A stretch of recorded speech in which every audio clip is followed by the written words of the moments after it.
Welcome to my channel. I'm Scott, and if you want to catch my newest video, I post one every day at 8 a.m. In this video, I am going to walk you through the process of valuing Energy Transfer stock by analyzing its financial statements and dissecting its financial ratios so we can determine if it's a buy or a sell. Energy Transfer is a master limited partnership. Its only asset is a 100% interest in Energy Transfer Operating. Energy Transfer Operating is engaged in natural gas and propane pipeline transport. It was founded in 1995. The company owns 36% of Dakota Access. This is the company responsible for developing the controversial Dakota Access Pipeline. Let's get started with the model. This is a large cap company, market cap $18.7 billion. They're trading at $6.93 a share, and they have 2.7 billion shares outstanding. Let's look at the financials. The way you value a company is you estimate the future free cash flows, and then you discount that number back to today's value.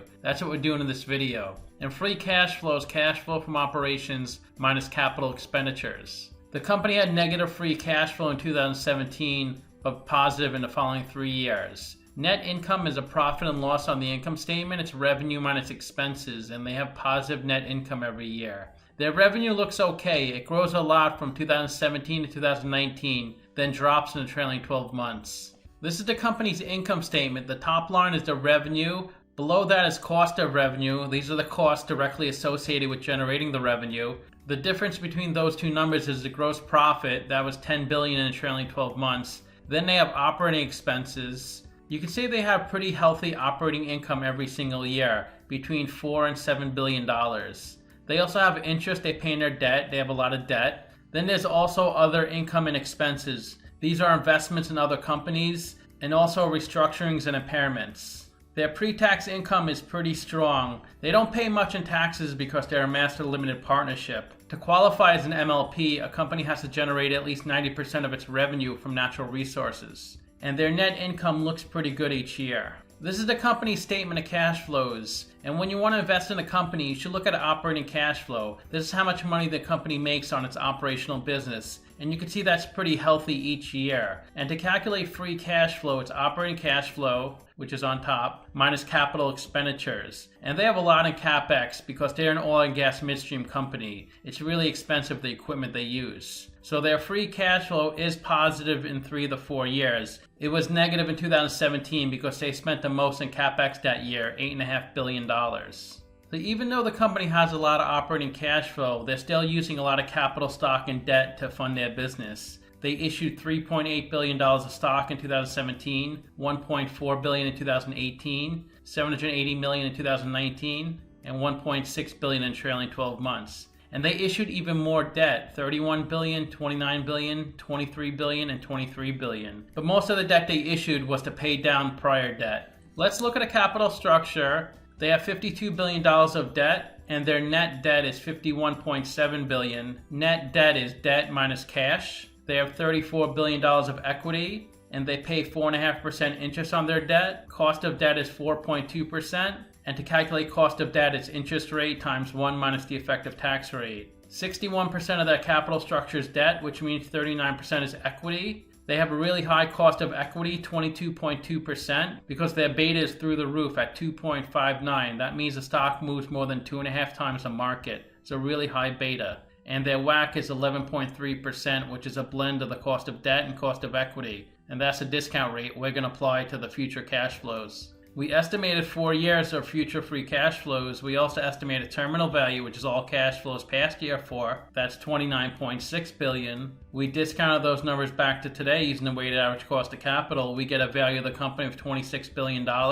We divide that by 2.7 billion shares. And we get a calculated stock price of $10. They're trading at $7, so they're trading at a 29% discount. It's a buy according to the model. Simply Wall Street is even higher than me. They're at $13.24 a share, so they're saying the stock is 50% undervalued. This is the stock price the past 5 years. You can see the stock was trading at about $20 a few years back, but it's been dropping ever since, and it's at a pretty low point, almost its lowest point. It seems like in March it was a little lower, but $7 seems like a great value for this stock. The company was paying a 29-cent up to a 31-cent dividend for about 5 years, but they cut their dividend in half in November. That caused a little dip in the stock price. The company's trying to preserve cash to pay down debt and not go out of business. Of course, that lowered their dividend yield because dividend yield is annual dividend payment over stock price. They're at 8.8% dividend yield, which is a high dividend yield, but for this industry, it's actually low. If you invested $10,000 into this company 10 years ago and you reinvested the dividends back into the company, you'd have $3,500 today. If you did not reinvest the dividends, you'd have $5,900 today.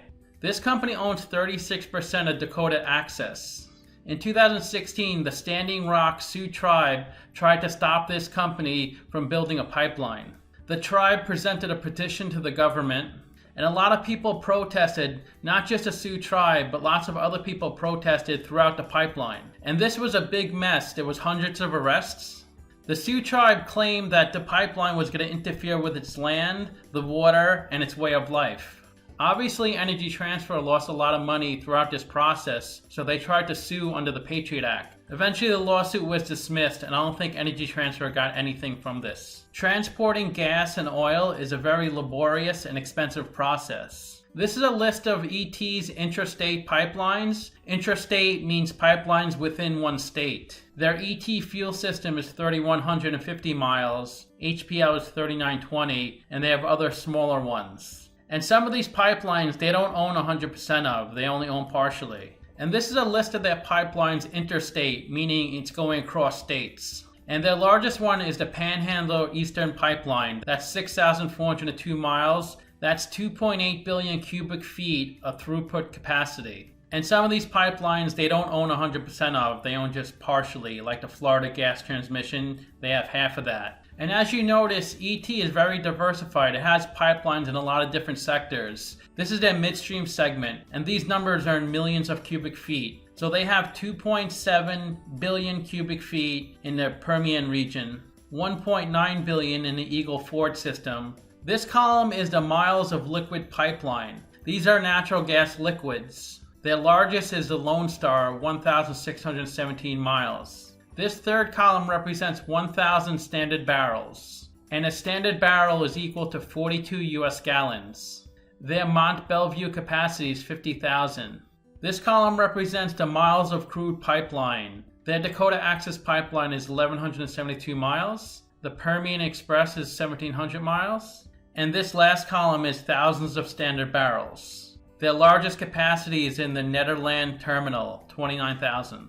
Let's look at the financial ratios. The average PE in the market is 12.5, the median is 14.3. PE is stock price over earnings per share. They're at 13.3, so they're between the median and average. 13.3 indicates that investors are willing to pay $13.30 for $1 of earnings. The average price of sales is 6.5, the median is 2.2. Price of sales is stock price over sales per share. They're at 0.4, so they're a really good price to sales ratio. Price to book is stock price over book value per share. They're at 0.6, so they have a really good price to book ratio. And the way you calculate book value per share, it's equity over shares outstanding. Equity is assets minus liabilities on the balance sheet. But if you look at the tangible equity, it's $10.5 billion. That means they have over $20 billion of intangible assets. Interest coverage ratio is EBIT over interest expense. They're at 2.7, so they can cover their interest payments. EBIT is earnings before interest and taxes. ROE is net income over equity. They're at 4%, so they're much lower than the median and average. Current ratio is current assets over current liabilities, so they can just cover their current liabilities with their current assets.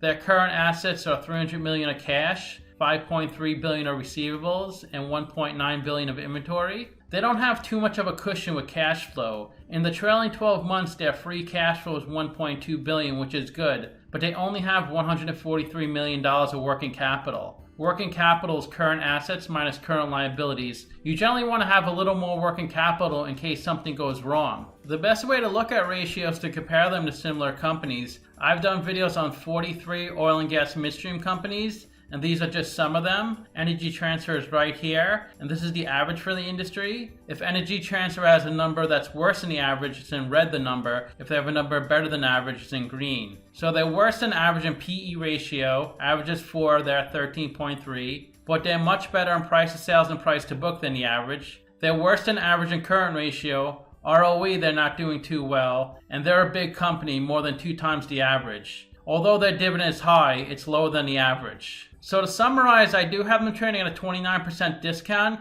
and I think this company's going to do really well. They're diversified and they seem to have a really good business model. And their ratios and financials look pretty good. So let me know what you think. Give this video a like, subscribe, or comment below. Also, if you'd like to get a custom valuation or just support the channel, you can become a member by clicking on the link in the description below. Thanks for watching.